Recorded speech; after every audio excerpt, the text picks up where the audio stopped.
waa'ee Facebookaatiin wal qabatee gaafii namoota hedduu karaa keessaatiin komantii jalatti bakka garaagaraa irratti gaafii isin nagaafattan keessa jechuudha. Maamiltoota kiyyarraa kanaa dhihaate keessa gaafii hedduu keessanii Facebookni kiyyaa nama hedduu bira hin gahu akkasuma ammas wantoota akkanaa kana agarsiisaa akaawuntii staatisii kana jalatti katabbii boorana agarsiisaa komantii namaaf katabuu nan hayyamu laayif seenuu nan hayyamu maamiltoonni kiyyaa hordoftoonni kiyya osoo nama 5,000 ol fireendi qabu nama hedduu bira hin gahu osoo foloo 50,000 100,200 qabu iyyuu nama hedduu bira hin gahu furmaanni feesbuuka kanaa maalinni namatu reepoortii na godhe immoo ofiin akkas tahee anatu waa balleesse waa'een kanaa anarraa jalqabee yaaddoo namoota hedduuti waa'een feesbuukaadha jechuudha. Walumaa galatti waa'ee rakkina feesbuukaa kanaa wal qabatee namoota hedduu bira kan hin geenne osoo foloo gartee 50,000 20,000 30,000 100,000 150 osoo qabduyyuu namoota muraasa bira kasiif gahu osoo nama 5,000 qabduyyuu nama 50 birallee kasiif hin geenne waa'ee kanaatiin wal qabatee namoota hedduutti kan yaaddoo taheedha jechuudha. Anas gaafiin kun namoota hedduutu karaa keessaatiin na gaafate komantii jalattillee namoota hedduutu na gaafate footoo akkanaa kanneen iskiriinshoot godhanii natti erguudhaan jechuudha. Inni biraammoo gaafii dhuunfaadhaan keessaa maaliif deebisaa namaa hin deebisneedha. Mi'aarra waa'ee kanaa irratti jechuudha gaggabaabsee haga tokko deebisaa isiniif kenna. Ani Abduu Moobaala Biraay akkasuma ammas karaa feesbuukaatiin Muhammad Aliyiitiin waraada jalqabaa dhuftan foloo godhaa. Akkasuma ammas viidiyoon kunis akka nama hedduu bira gahuuf akka amma jenne kana rakkina akka nama bira hin geenneettu jira waan ta'eef sheer godhaan isiniin jedha. Jalqaba irratti namoonni hedduun fakkeenyaa fi karaa keessaatiin gaafii si gaafanne maaliif dhuunfaadhaan nuun deebisneedha. Keessattuu ammaan fakkeenyaa fi karaa sadihiin Abduu HD Show ka jedhu peejii kiyya ka duraanii namoonni hedduun isa beekanii sababa narraa uggurameef hin deebi'ee peejii biraa kana bane jechuudha. Inni biraa immoo karaa feesbuukaa akaawuntii kiyya kan normaala Abduu HD jedhu saniin jechuudha.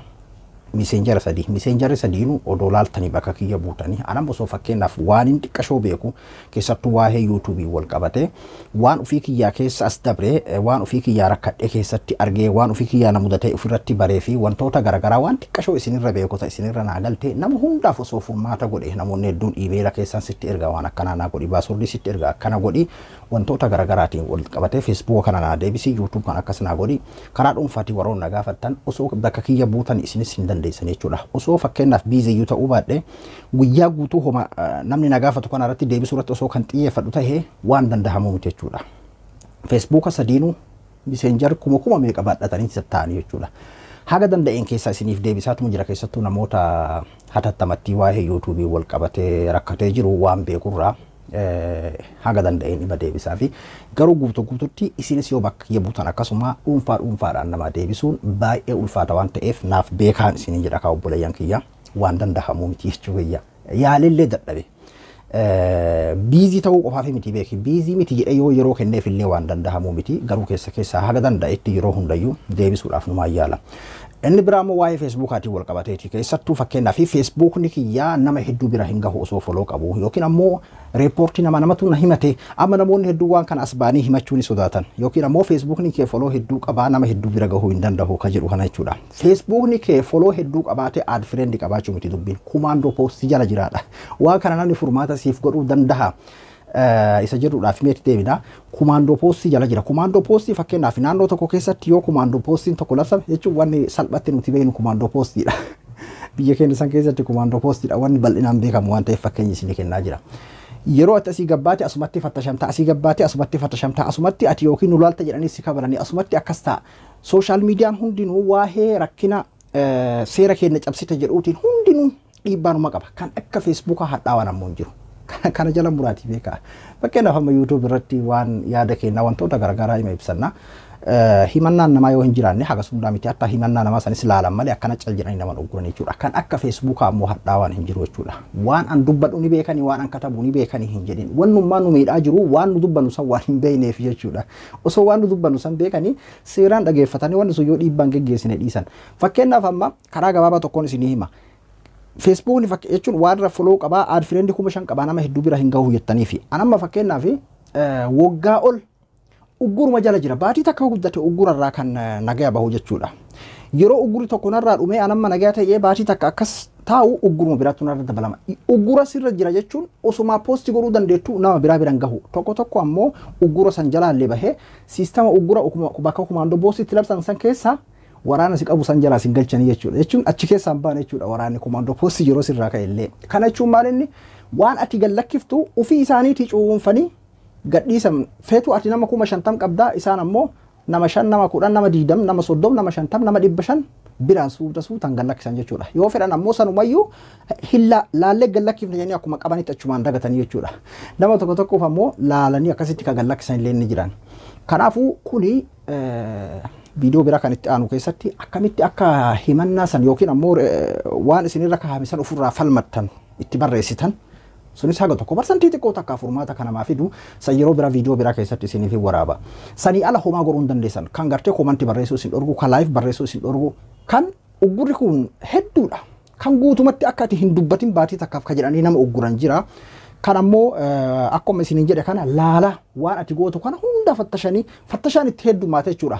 Duuba ati yoo fattashaan bakka garagaraa jiraate yoo maanuu laaltaa fi ija siddiimeffannaan kumaantoo poostiin jiraate magaalaa keessanii deemtu jechuudha. Akkasuma poostii keellee namoonni hedduun ammoo waa'ee kanaatti wal qabatee namatu reepoortii na godheera. Namni tokko ka reepoortii si godhe hin jiru. Reepoortiin hin jiru jechuu kiyyaa miti. Fakkeenyaaf amma peejii kiyya Abduu HD Show ka jedhu san irratti amma dura reepoortii namaati kan haga ammaatti tunarra ugguramee peejii kana bane. Peejii kanallee waa'ee barumsaatiin wal qabatee himannaa baatii tokko na ugguranii jiran amma yoo sheerii kadhuuf yeroo hedduu nama hedduu bira hin gahu jechuudha. Ittillee barreessee jira. Sanammoo akkamitti akka itti barreessa yeroo biraa isin agarsiisa. Himannaan namaanarra jiraadhaa fi himannaa malee kan ammoo warra Facebook akkanatti nama ugguru akkamitti adda baafannaallee sanbee viidiyoo biraa kan itti aanu keessatti isiniif waraaba. Namoonni hedduun reepoortii na godhanii yookiin warra mootummaatu reepoortii na godhe yookiin warra masaanuu kennaa kanatu reepoortii na godhe irra guddaan reepoortii alatti karama Facebookaatiin jechuudha. Inumaa osoo afaan beekne waan nu jennu saniin qulqulleeffatanii afaan hin beekan. Fakkeenyaaf ammati laayif seente namni hedduun si haa dhufuudha. Amma istaayila fakkeenyaaf laayif keessa jiru jirami. Ebalurraa hin dhukkee isinii kaasaa koottaa. Ebaluu akkasii san qabadhee dhufee koottaa. Maarrooliin waan akkanaa kana keessatti fakkeenyaaf ebalurraa dhukkee kaasuu deema jette haasawa keessan osoo hin ta'in mata duree keessan qofa laalaniiti. Laayif san kuni nama arrabsee yookiin ammoo nama tumuudhaaf waan akkasiitiif dhufe ka jedhu akkasiis ugguran. Haga naanuu naman eegan fakkeenya tokkoon isin hima. Fakkeenyaaf amma namoonni amantii namni amantii ofii namni hundinuu jaalata. Islaama bakka akkanaa Musliima bakka akkanaa akkanatti tiroorrisanii mootummaan akkasitti tiroorrise birmatuu fi rabbi haa birmatuu fi qabna. Haga yoo jette fakkeenyaaf haganuma laalanii jechuudha. Kanaafuu Facebookni hedduu haga gartee ol baateetuma asumarratti dubbachuun haga nama jibbisiisu takkaadha. Sooshaal miidiyaa keessaa kan akka Facebookaa nama ugguru'an kan akka isaa yaada dubbachuu mallee haga nama dhorgu keessattuu Afrikaa fi Eeshiyaa jechuun bakka warra humnaa wal bulchuu jedhanii akkasitti nuuf kaahanii nu gusootumarra dhaabbatanii hawaasa guutuu ugguran jechuudha. Bakka dimokiraasiin hin jirre isin jechuu barbaadde fakkeenyaaf nuti Awurooppaa jirra Ameerikaa jirra miti isaan afaan ati katabdu sanidha kan isaan laalan. Ati Awurooppaa jiraadhu bakka feete ollaa Maark Zuukerbarg jiraadhu garuu akka ati lammii Itoophiyaa taatee fi afaan ati dubbattu sanidha kan isaan lammii kam keessaa akka ati baate si beekanii jechuudha. Osoo piroofaayilii kee isaa taheeyyuu isaan jiraan dhokatu garuu ni beekanii jechuudha isaan. Kanaafuu walumaa galatti namoota Afrikaa namoota Eeshiyaadha akka malee eegan isin jechuu barbaadeeti. Kanaafuu waan namni isinii godhuu danda'u miti waan keessan qofaa miti. Facebookni nama Itoophiyaa akka biyya keenyaatiif fudhanna nama Itoophiyaa hunda sabaa fi sablammoota hunda jechuu kiyya beeki. Osoo kan laalamu ta'e namoonni hedduun fakkeenyaaf ammoo isa kanallee hin laaltan isa kana laaluudhaaf maal gootanii namoonni hedduun bakka kanallee seentanii hin laaltan waan ta'eef fakkeenyaaf piroofaayila keessanirra seentaniiti gamanaan sarara tuttuqaa kanarratti tuuxan yoo akka kiyyaa kanatti uggura hadhaawaa ta'e kunoo akkuma agartan kanatti jalatti akaawuntiin kee haala yaachisaa irra jira gaggaba keessa jira of eeggannoo godhiidha haala kanaan diimaa godhee naa mul'isa. Kana hin mul'ifne jira warningii xixiqqoo jechuudha tuttuqaa kanarratti tuuxaniiti kun akaawuntii istaarista irratti tuuxaniiti yeroo jettan asitti katabbii boora isinii fidaa jechuudha. Haala kanaan ofirra laaluu dandeessan jechuudha. Kanaafuu wanni akkanaa kun uggura Facebookaati yeroo biraa akkamitti akka itti katabdan isin agarsiisa sanii alatti ammoo homaa godhuu dandeessan waan isin qofaatiin isin jechuu barbaadeeti. Namatu nu kassase yookiin ammoo namatu nu himate namatu reepoortii nu godhe ka jedhu kun shakkiidha. San ammoo yeroo biraa eessan akka laaltan ni mul'isa yoo namni si himatee fi kan ammoo isaanumaan ofii isaaniiti si ugguran. Taabneela fuularratti gootu haa ta'u mata duree sana akkuma reefuu isin jedhe ebalurraa dhukkee kaasaa haa ta'u jecha kee keessatti jechuma takka dubbattee fakkeenyaaf homan taane wayi jechuun homa nagayaati beeki yeroo kana jedhamu arrabsoo yookiin akkasii miti amma peejii kanarratti an waa'ee barumsaa qofaadha kan hin maxxansu waanuma seeraan moobaayila namaa xalafuu ka jedhu xalafuma jecha kiyya jedhu san qofa fudhataniiti na ugguran garuu an xalafuu yeroo jedhu waan uumamaan feesbuukarra jirudha gaaf san kaniin an barsiise waa'ee sanii irratti kan na ugguran isin jechuu barbaadeeti. Kanaafuu hedduun namatu reepoortii na godhe namatu na kassase jettaniiti kan isin akkasii fudhattanii warruma feesbuukaattu akkana nama godhaa jira sanammoo yeroo biraati irratti isiniif hojjedha isin jechuu barbaadeeti. Kanaafuu rakkina social media kana keessa sila namoonni diktaatarri dandeettii social media kana nuuf uumuu waan akka TikTok waan akka YouTube waan akka Facebook kan Afrikaa keessaa osoo nu bahe warri amala Afrikaadhaa beeku warri nugusoota jalatti bulu kun osoo nuuf uume haga tokko silaa wayyaadha jenneeti yaanna warri bilisooman kun guutumatti waa jecha Afrikaatii fi jecha Eeshiyaadhaa hanga gartee guutumatti to'achuudha hagas takka nama jechiisa tarii jechuma kiyyaa akka jibbaatti ilaalutu malanii isin jechuu barbaadeeti. Kanaafuu Afrikaa keessa baate taanaan waan akkasiitu jira keessattuu biyyoota lolli keessatti biyya jibbaa keessatti heddummaatti biyya akka biyya keenyaa biyya akka Eertiraadhaa biyya diktaatarotaan bultu kanneen keessatti akka malee eeggamaadha jechuudha. Akkasuma amma akka addunyaatitti waa'ee Raashiyaatii fi Yuukireenis amma nutti dabalamanii jiran karaa Awurooppaa saniin illee jechuu barbaadeeti. Kanaafuu wanni kun waan isin qofaati miti namatu reepoortii na godhe namatu na himata. Himannaan namaan jiru isin jechuu barbaadeeti garuu himannaa namaa caalaa warrumatu akkanatti nama ugguraa jira jechuudha. Waanuma afaan keenya hin beekneef jecha xiqqashoo achi keessaa qabatanii isaan ammoo ni hiikamaaf hojjetaa qabaatuu baataniyyuu opereeteraan illee ni hiikama jecha ati dubbattus ni hiikama katabbiidhaan illee ni hiikamaaf jechuudha. Kanaafuu akkasitti hubachuu qabdan waan rakkina keessan qofaatiin anama fakkeenyaaf hordoftoota hedduu osoo qabu karaama feesbuukaa saniin nama yoo katabe nama biran gahu nama 10 nama 20 biraadha kan inni gahu garuu foloon an qabu guddaadha. Akkasuma nama foloo 100 qabu ammoo inni kan inni nama bira gahu nama 500 yoo isin laaltan jechuudha. Akkasuma atillee fakkeenyaaf yoo nama 500 qabaatte nama 5 nama 6 bira gahaa jechuudha. Ka 100 san nama 500 bira gahe akkasitti tilmaamuu qabdaa jechuudha. Sila amma namni foloo 100 qabu yoo xiqqaate nama 10 15 20 bira gahuu qabaa jechuudha. Garuu nama 800 kuma takka bira gaha foloon isaa 100 akkasitti hubachuu qabdan jechuudha.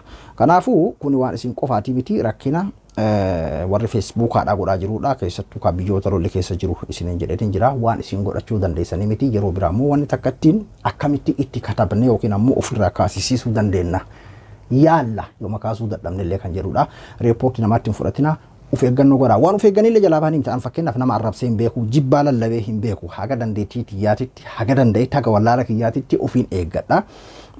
Dhugaa dubbachuuf karaa YouTubein waan feene jenna. Anamma ajandaa YouTube Facebook irraa isin fidu.